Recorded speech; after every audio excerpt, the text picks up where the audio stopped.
So good afternoon, everyone, and welcome to the workshop Leading by Following.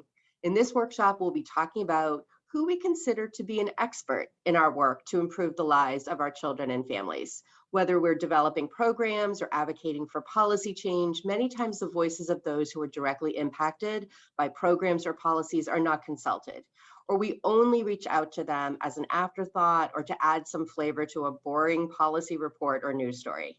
As an executive director, I'm expected to be an expert on dozens of issues affecting children and their families, and to make decisions for the agency based on that expertise.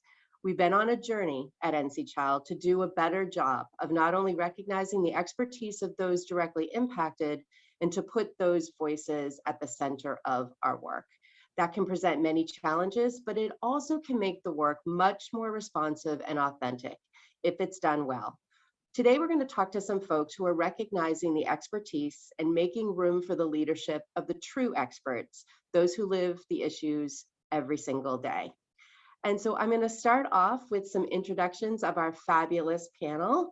We have Gina Brown, Ramon Zepeda Ramos, and Nikia Bai, and I'm going to let them introduce themselves and share their why for centering the voices of those most directly impacted by public policies. And so Gina, I'm going to start with you. If you could introduce yourself, and how has your why made a difference in your work? Thank you, Michelle, and I appreciate NC Child inviting me to this event. And I'll have to provide a little background information so that my why and anything else that I share today makes any sense. I am what's called a kinship parent or a grandfamily, basically a person who's taken on the role of being a parent when someone else is either unable or unwilling to be that proper parent to their child. In my instance, the child was my ex-husband's 9-year-old step granddaughter. Her mother came to my house mid-January and asked that I keep her daughter for about a week. And we didn't hear from her again until around the end of April. 10 years later, my bonus granddaughter still lived with me. So even though it's been, many years, my original why hasn't deviated that much. And it's a very basic feeling of, if there's anything that I could do or work on or give effort to so that another parent, grandparent, or a family in general doesn't have to go through what we did, the way that we did, and not just on the agency side. And yes, there were policy issues, policy interpretation issues, policy implementation issues, and just I felt what was done to our family, what I went through, what my bonus granddaughter went through, but also things that we learned about different family serving systems, mental and emotional health, ACEs, resiliency, and any wisdom that I could pass on to help other families. So my basic why has always been to help other families, but my bonus granddaughter's, her life story ending up helping to inform multiple agencies and system policy. Great, Gina, thank you so much for sharing that story. And your bonus granddaughter is very lucky to have you as a bonus grandmother. So we are grateful for your love of her and for your work.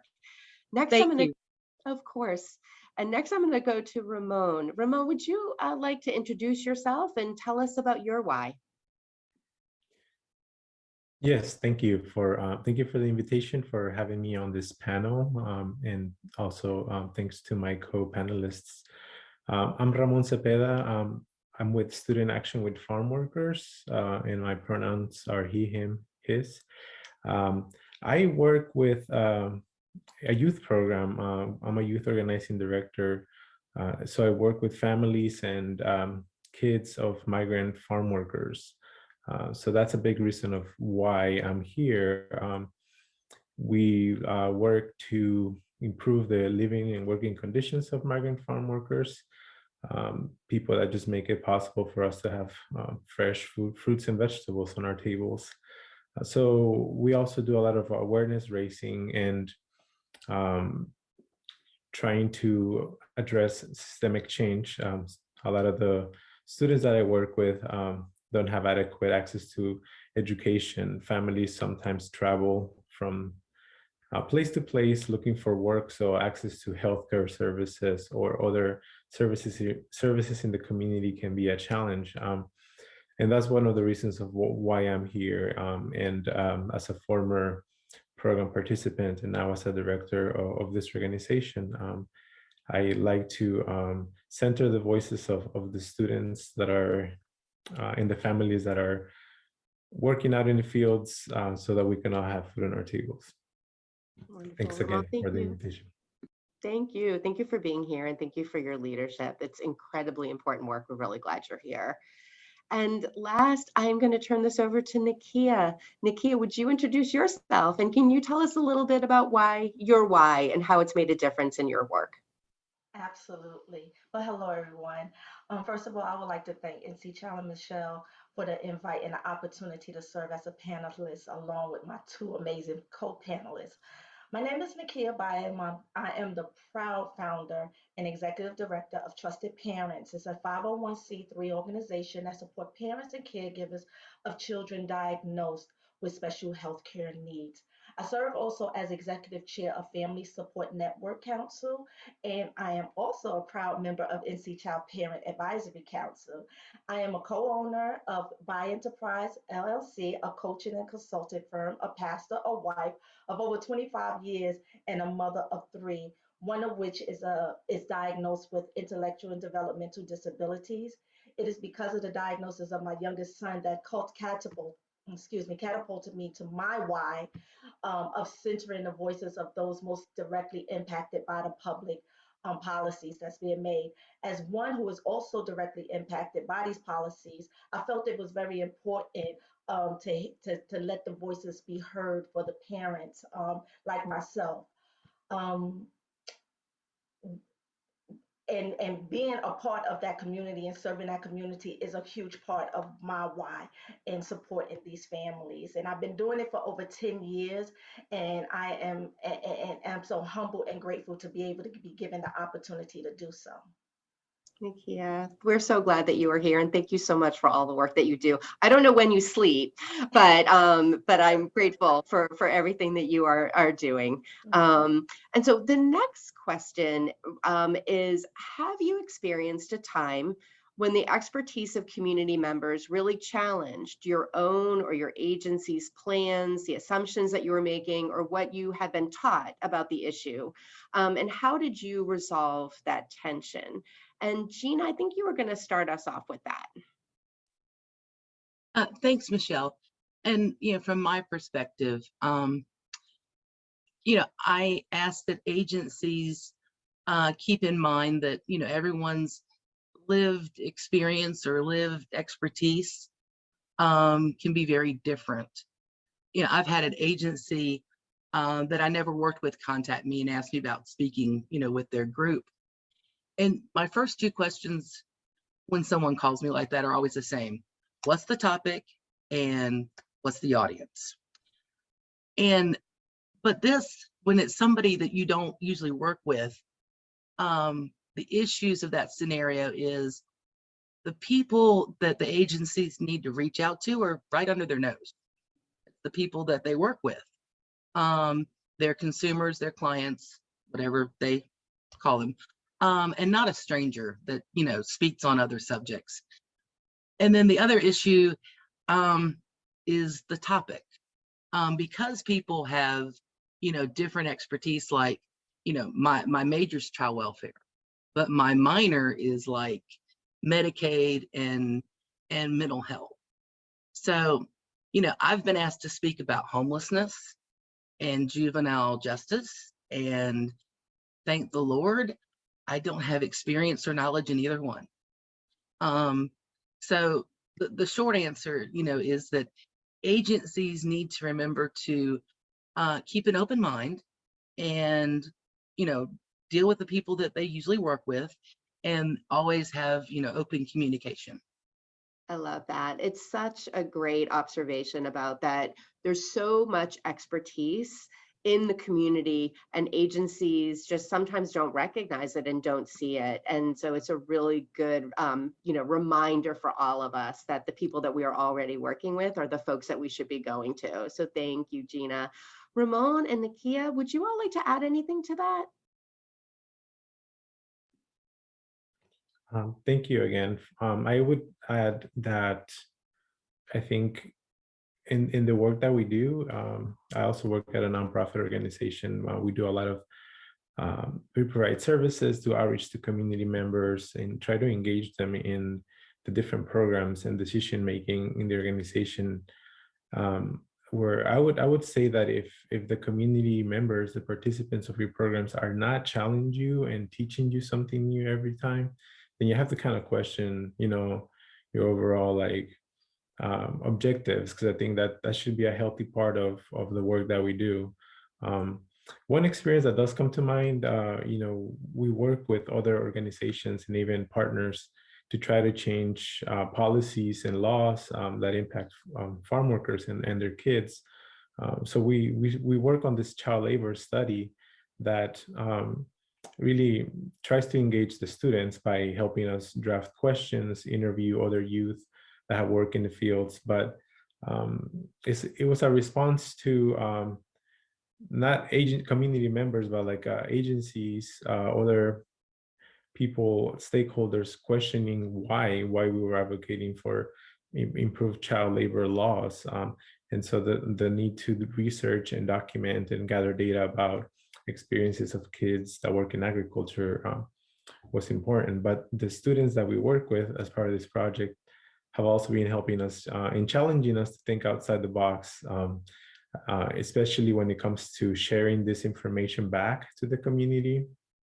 For example, we work with a team of researchers out of like Wake Forest School of Medicine that document interviews and draft policy briefs and papers, but the students really wanted us to think about their peers, like their family members, and how to share this project that they were part of, how to share that with them. So they came up with ideas such as infographics, social media, or just conversations. We also use some popular theater and documentary projects. So I think their role in this process has been really important. So that will be my take on this. Thank you. Thank you. I love that. And I love the different ways of providing information and education across the community, right? It doesn't have to be some boring policy report. It could be infographics, it could be stories, it could be different narratives. I just love that. And I know how influential that can be. So thank you for sharing that, Ramon. Nikia, anything else to add? Okay, we can go to the next question then. I know I'm going to get you in a hot minute. So if an agency wants to start doing more work to understand the perspectives and center the voices of impacted people, what is the first step? And what types of capacity or expertise do they need to put in place to do it well? Gina, I know you have an answer for this, but I'm going to start with Nikia just to give her a chance to tell her story on this, because I know she has something to say on this. And then Gina, I'm going to get to you in 1 second. Okay, well, the first thing an agency needs to understand is the perspective and the center of the voices of the impacted people. It is going into the community and hearing the stories of the people who are impacted. To get a better understanding of the perspective, of their perspective of the people, is to show up. Go into the communities, go to town hall meetings, board meetings, resource fairs, workshops. Become visible in the community and ask the right question. Another key aspect to keep in mind is if the organization or agency hired executive or directors to that do not have lived experience, then they cannot connect to the population. They need to hire those in the organization, in the agencies that can connect to the people, like parents, maybe caregivers, relatives, someone who is actually currently working with the population that they serve. who can firsthand talk about the struggles that are impacting the community that these agencies and organizations vow to serve. This will build trust and this will build trusted relationships in the community. It will build trust in the community with the people that their servicing agencies can't just talk about what they want to do in the community. They actually have to do the work, Yeah. and it has to be action backed up behind the word. So I think the best way to deal with that is to make sure that those that's in the agency are those who can really relate to the impacted individuals. Love that. Really, and really, so really redefining what we mean by expertise within the agency and really thinking through how instead of getting a bunch of policy experts or data people sitting around the table without centering the voices of those who are most impacted is really probably not a great first step. And we need to change that up. I love that answer. Thank you. Gina, I know that you also had some insights on this question. I wonder if you wanted to take a couple minutes and talk for a second. I do. So leaders can share power, and make space for those that are mostly impacted. And they need to avoid the pitfalls of tokenism or using a pop-up parent. You sit them over in the corner and have them pop up when you want them to tell a little story. And a way that you can ensure that those things don't happen, it's just remember the idea is not just to include people with lived experience, but to engage them. Okay. The power differential, it's real. I mean, it's the elephant in the room. And it does need to be discussed. But an example of how to engage someone instead of just including them is a feedback loop. Don't just invite people in and ask them for input and that be it. Make a plan for a way to communicate back with them, how their opinion or suggestion was used, and if it wasn't able to be used, why? But again, it's the key is communication.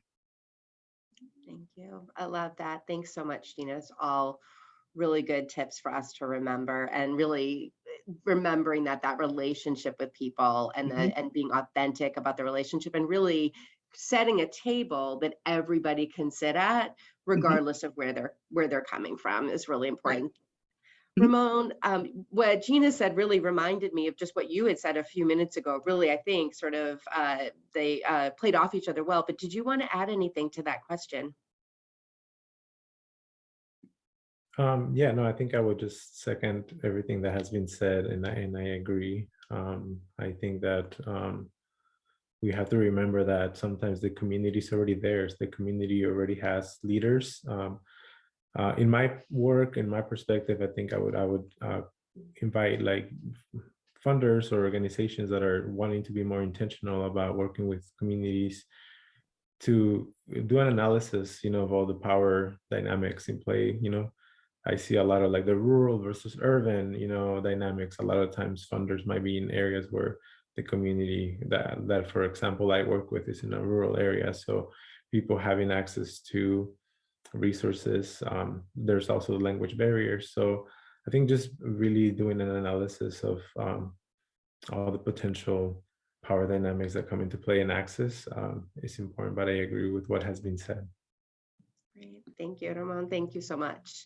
Yeah, I think that's a really wonderful bridge to the next question that I have for you all, which is what kind of supports have you all seen, have you used in helping impacted individuals be able to step more into leadership roles? And I think you all have touched on some really important pieces. I'm wondering if anybody would be interested in kind of doing a little bit more of a deep dive on that question and talking through supports that they see as being really effective in helping build leadership and support capacity in folks that are impacted by all these policies and programs. I'd like to talk about subject.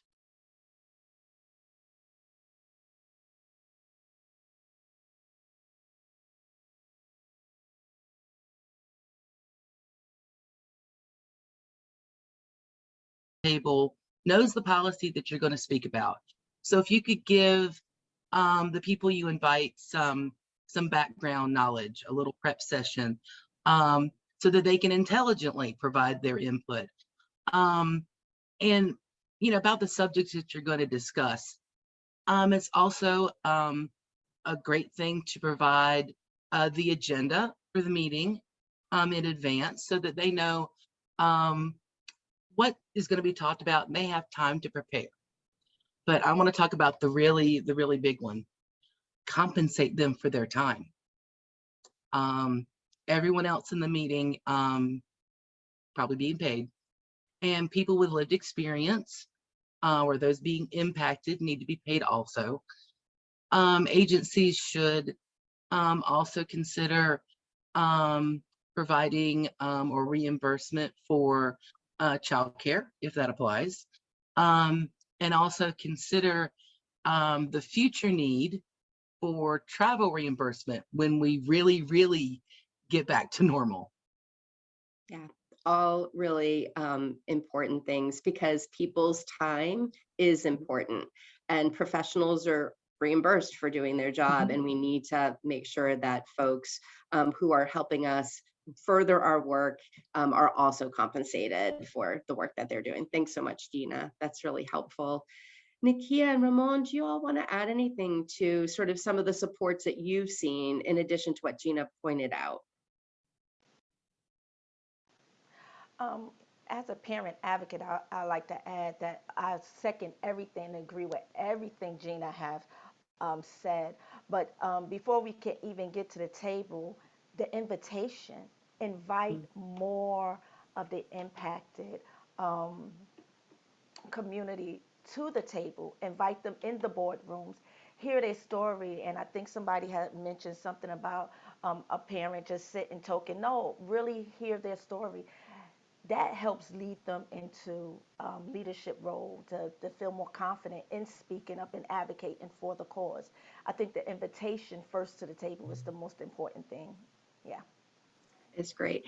And any thoughts just about how that to prepare folks what that invitation needs to look like? I don't know if you have any thoughts on that, but sort of, I know that relationship is important.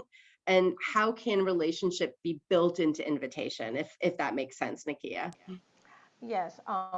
Well, me personally, what I have done in the past was I've gone to speak at schools, sit in circles, educational circles, and you hear parents and you hear their concerns. It's not necessarily an open forum, but more of an intimate relationship. Ask them then, hey, I have this program coming up. I know that this town hall meeting, would you mind sharing what you've just shared with us in that environment? So sometimes it takes community leaders like myself going into these little intimate sessions with the parents that are really, they find themselves like able to express more when they find themselves in a more smaller, intimate setting. And then inviting them to just speak to a broader audience when share their thoughts to a broader audience. Thank you. That's super helpful advice. Ramon, before I move on to some of our final questions, would you like to add anything to that one? Yes. Yeah, thinking of that question and thinking about supporting like participants to into leadership roles, I think that's something that I've seen really work with our organization and the students we work with is making the space where they feel comfortable and supported. And I think that sometimes it's easier said than done, but really like practicing different ways of supporting the community. For example, we like to do storytelling, but at the same time, we like to focus on a different approach. We use popular education where we try to create a space where everybody in a room, in a meeting, has something to bring, has knowledge to share. And I think that just opens up the possibilities. I think that all the students that I work with, the community members, everybody has potential to be a leader in their own way. Everybody has an issue that they care about. And I think we try to be intentional in supporting students to participate, do public speaking, be future leaders, whether they're going to be a doctor providing health services, or a politician running for office, or simply like a consumer that cares about where their food comes from. So we just try to create that space where we are going with an open mind and listen to the students and what they care about. But I think it's sometimes limited to a small scale. For example, I work with 10 students for a year. So that does give me a chance to get to know them and the families.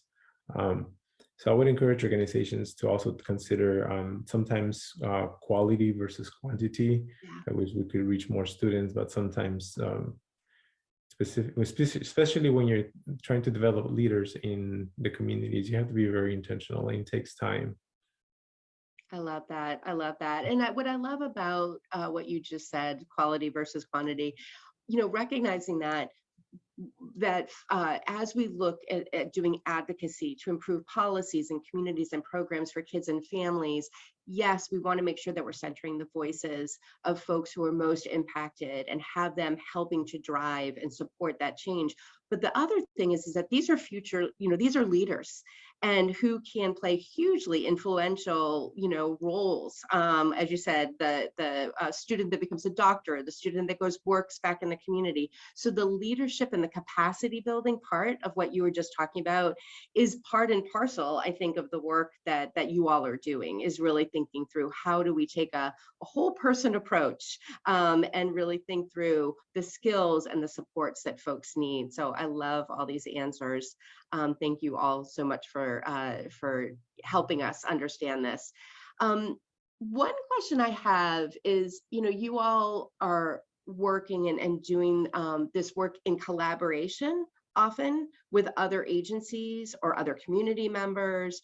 And as you think about how you have worked with others collaboratively to help them understand how you create welcoming tables, how you create places where folks feel safe and comfortable, what are some of those conversations like? How do you help your partners and your collaborative partners understand where you're coming from, particularly if they're not quite there yet?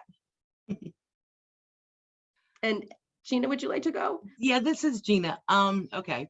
So the inside joke of people with lived experience or lived expertise, we really want a seat at the table, but we also really want to be reassured that we're not on the menu. It needs to be a safe space. And like Ramon said, making people feel safe. And one thing, I love what Nikia mentioned about, an intimate invite, and bringing people in. And if that's not possible, because that's a really good thing, provide a point person for the person to connect with, to prep with, debrief with, to be a friendly face in the room. And, best practice is to let the people you're inviting know, who's going to be in the room and who's going to also be at that table. Mm-hmm. Thank you, Gina. And Ramon, at Student Action for Farm Workers, I'm imagining that you have lots of different partners that you work with. And I'm wondering if you have any thoughts about this question, about how you work with partners. Yeah, I think that partners are very key to the work that we do.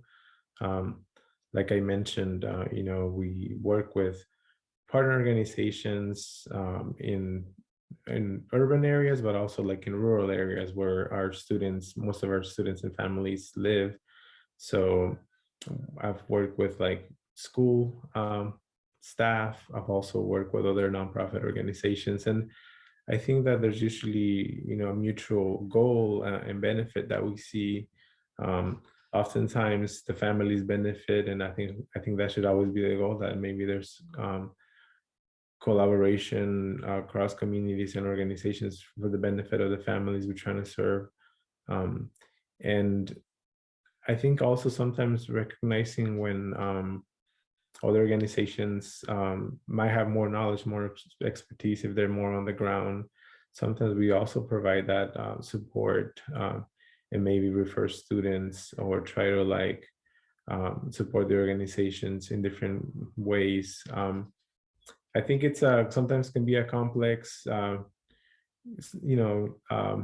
relationship, but I think that always having good communication and is key, and also like helping the students, the families, the really people in the community that are benefiting to also be part of those conversations is good. Thank you. Thank you so much. I am going to, watching the time and making sure that we're going to have time for questions from the audience later. I'm going to turn to our last question. And Nikia, I'd love for you to start us off with this, if you don't mind. What do you think is holding back some of the agencies from making space for leadership and expertise of impacted people? Do you have any thoughts on that? Yes, I think what is holding back agencies is diversity. Many agencies do not have people on staff or on board that look like the community they are serving. No matter the mission or the agency, for far too long, people in leadership have been writing policies and making decisions for people they do not have lived experience or relatable experience to. That has not changed. And take, for instance, when I think about and serving as on the Parent Advisory Council, I look at Medicaid transformation. This has been going on. This has been an ongoing situation for many, many years, and they have not come up with a resolution as of yet. I believe one of the reasons it has not been rectified is because the people who are making the decisions about Medicaid are not Medicaid recipients. It is impossible to adequately and effectively advocate for anything in a boardroom, in a courtroom, or anything if you're not a beneficiary of the very services you're making decisions about. Okay, so why? Because it does not impact them directly. So budget cuts can be suggested or even approved because it does not directly or indirectly affect them or their families. And so I think that diversity is the very thing that is missing in a lot of agencies. Yeah. Love that. I love that. Thanks so much, Nikia. Spot on. Gina and Ramon, do you all have thoughts about this? I think really important. What are the barriers to getting this done? What are the barriers to us really moving forward in a significant and impactful way in terms of involving folks who are impacted in these decision processes? Yeah, I think I would echo what Nikia was saying. I think it's important to keep in mind like the people that are putting together like the plan, to have the power to put a program together or an event where you're inviting community members to be at. They have to be aware, culturally aware, be from that community, I think, to have the best like outcomes just in terms of engagement. I think we see that a lot like in our work. Some specific examples are language barriers, others are literacy levels, others could be access to transportation, etc. But I think that it is important to have someone in those roles that understands. I think that goes a long way. And I think in every level of the organization's decision making, it's important to have real concrete leadership roles for people like that represent the community as well. Great. Thank you, Ramon. It's all great advice and good insight. Thank you. And Gina, would you like to add anything, kind of rounding us out at the end here? Well, as I shared, my specialty is child welfare. And, in that space, it's been a us versus them dynamic for so long.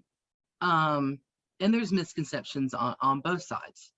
And so in that situation, it's very hard. And, I think my other panel partners are, were much better to answer this question than I. I do wholeheartedly agree that, to do anything, you have to go out into the community and meet people where they are. Okay. And they need that representation to be able to get the work done. Because people are they are the experts in their lives. They are the experts in what's going on in their community. And if they don't go out and get into the community, it's not going to fix anything. So I hope that they do that. Great.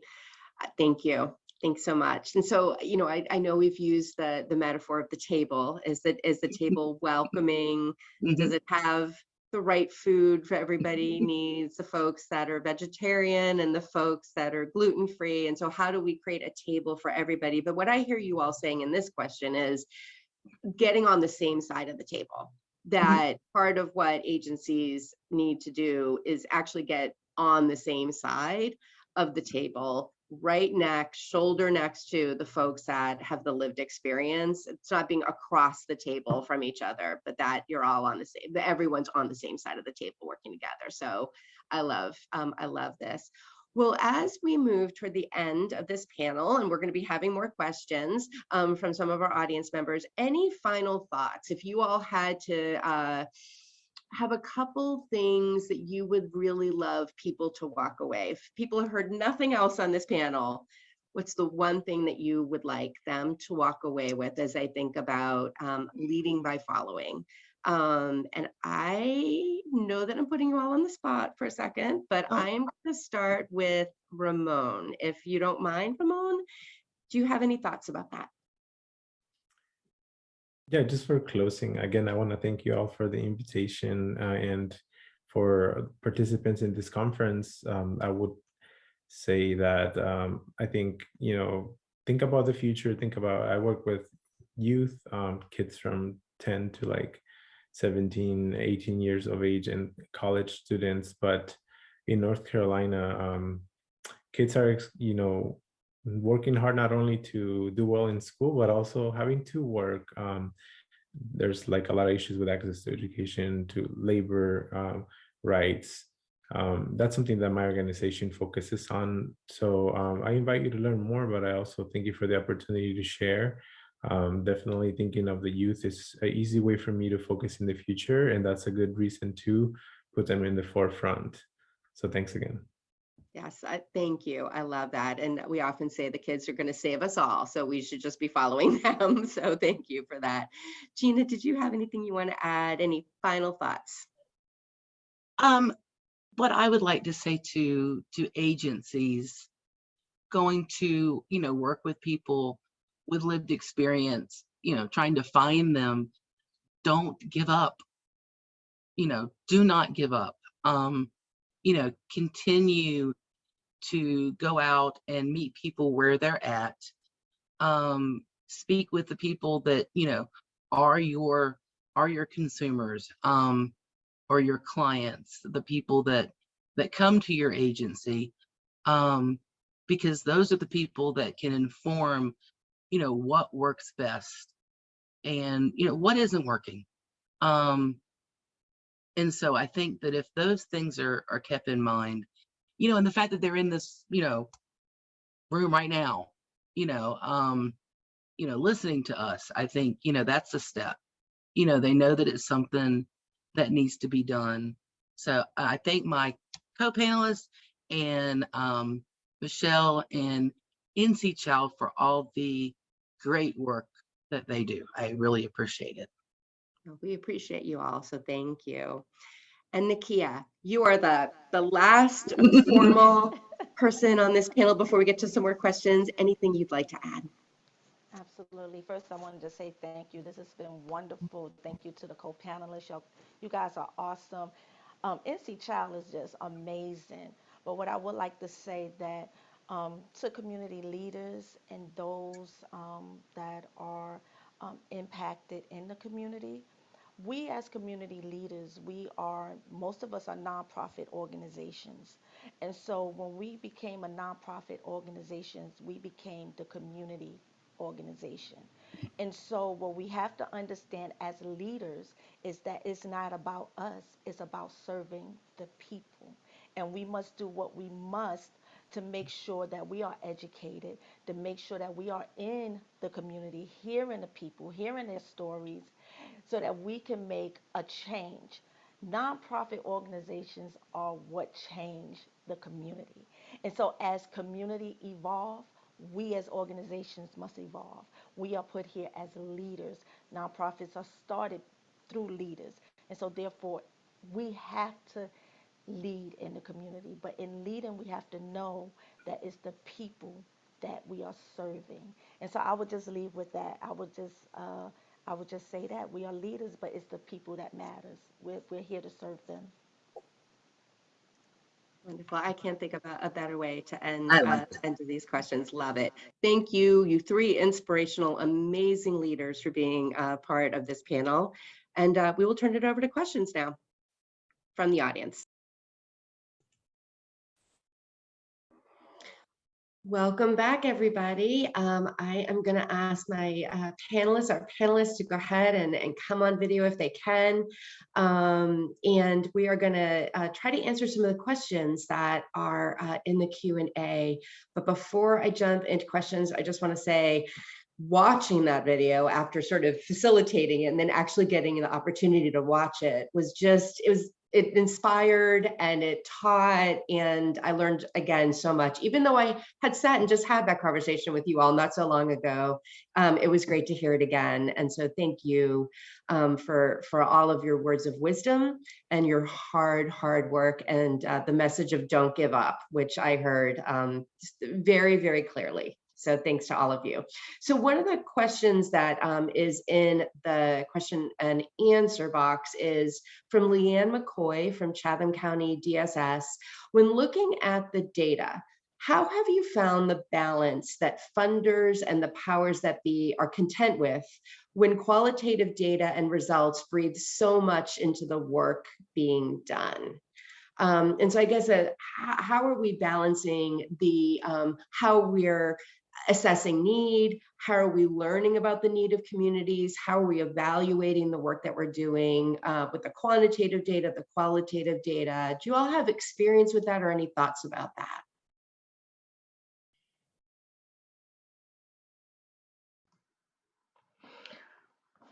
Yes, for me, running Trusted Parents for over 10 years now, how I assess things truly is not necessarily sound crazy. It's not necessarily by funders. Um, for me, it's more so about the need. I listen to what parents are saying. Um, I take data. I always ask surveys for surveys. I ask for parents' input. That helped me to evolve the company. That's how we were able to survive COVID during the shutdown and things like that. And another thing is, some people may find it really strange, is that I do not take federal funding for a lot of reasons, because I don't want the heart of the mission to be taken away from serving the community. I know that there are many families out there that, and don't get me wrong, and organizations that depend on funding. I get funding, but I choose to make sure that those that I align with are also align with the vision that we have as an organization. But most of the times, I really just really hear from the people we are serving that help us to evolve, to continue on serving, and not be regulated by um, funds and the power that be. So when you stay true to your mission, you'll get things done, and you'll be able to continue to service the families that your company is, your organization is driven to serve. Nikia, thanks so much for that. Great comment and observation in the work that you're doing. Ramon and Gina, do you all have anything to add to that? Hello, everyone. Again, yeah, I can share. That question is definitely a question that I always think about. I've also been working at Student Action with Farmworkers for over 10 years in different programs, and I know that in reality, we need resources to run our programs. At our organization, I think we have a pretty healthy balance for nonprofits in terms of funding. We do have some grants from foundations. We have some federal grants. We also reach out to a lot of individuals that make donations. And still, it has to be a blend of all these things.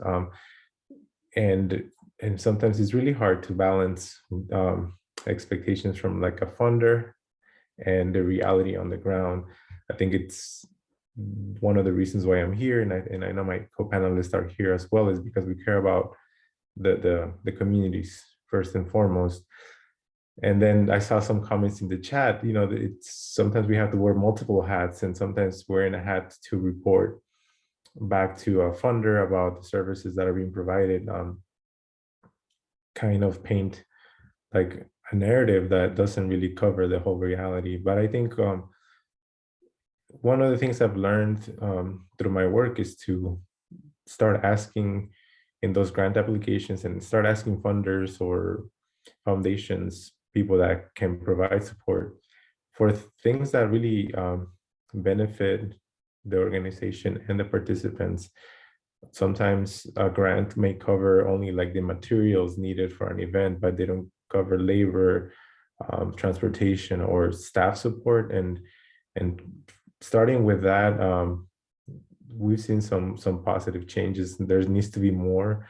I think it's hard when a foundation will give you a couple $1,000s and you're expected to do backflips, and that doesn't cover like all expenses. So it's a difficult balance. I think it's a good question. I'll stop there for now. Thank you. No, super important. Nikia and Ramon, both of those answers. And it's funny, one of my staff just texted me. I don't know if you all follow Voulet with Nonprofit AF. So anyways, he's a person who's done nonprofit work, and what he advocates for is what he calls My God funding, which is multi-year general operating dollars. So not restricted into these little sort of buckets, and you have to do it this way, but like to do all the important work and the pivoting and sort of the work that needs to happen in community, you need that kind of multi-year funding, general operating funding, to do it well. And so Ramon, I'm gonna like take that little piece, and Nikia, sort of what you all said, and I'm gonna go send it to all the funders before I leave NC Child. So on our behalf. So that is great. And in terms of some of these conversations with community members, with leaders, with decision makers, what are some of the strategies that you have all used to sort of expand that space in board meetings, in commissions, at committees where decisions are getting made? And we need to make sure that there's a community voice, a voice of impacted folks. What are some of the strategies that you've used to sort of expand that space, or the arguments that you've used with decision makers as you've talked with them about why this is so important? If you have any specific experiences around that. And Gina, if you'd like to jump in, feel free to. Nikia, go ahead. You look like you're about to say something. I was playing back the question in my head.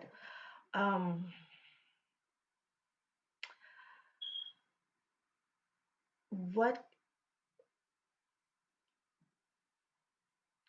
just to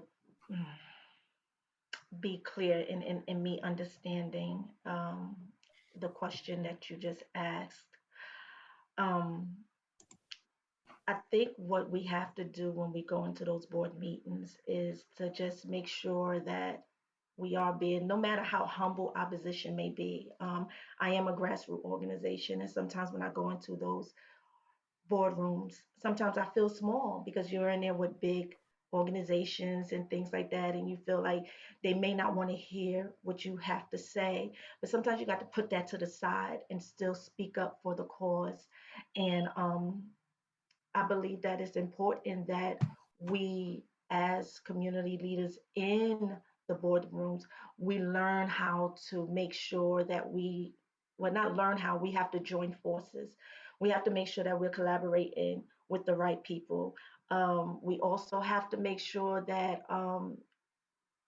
we show up as wanting to collaborate, but also wanting to, you can't just bring your story. You have to share your story that you're willing to help all people. So it's just making sure that when you're in the boardroom, that getting the mission out, getting the vision out, and hopefully they'll hear you. And I hope that's how you had asked the question, because I was trying to play it Yes, back in my head, but I wasn't sure if I answered it correctly. But I think that's what's needed in the boardroom. I love it. Great answer. And thank you so much, Nikia. I think that is such a really powerful way of thinking about that. Gina and Ramon, do you all have anything to add to that? This is Gina. I'd like to interject that, from the perspective of someone, with lived experience, that it is okay for agencies to share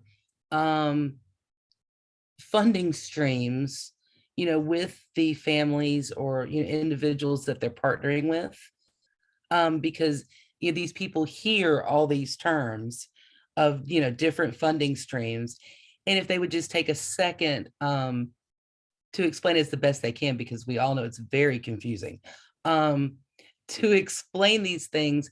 So when someone with lived experience joins you in these conversations, that they know what's going on in the room and can assist you in crafting their strategic story, to assist, nonprofits and local grassroots agencies, help them explain, what the final process and the outcomes that we're looking for. So joining us in your effort, just a little explanation would be Yeah. helpful to us and helpful to you, and come up with the good ending product. Yes, absolutely. Thank you, Gina. So this is really one of like true collaboration, which honors the expertise of the folks who might be working in a nonprofit and have more access to sort of some of the traditional stakeholders, and also the expertise of the folks who are living the decisions in their community, and that collaboration sort of being respectful and honoring sort of both of those contributions and working together. I love that. Ramon, we are headed toward 1:59. I'm going to let you see if there's anything you would like to add to that before I close up.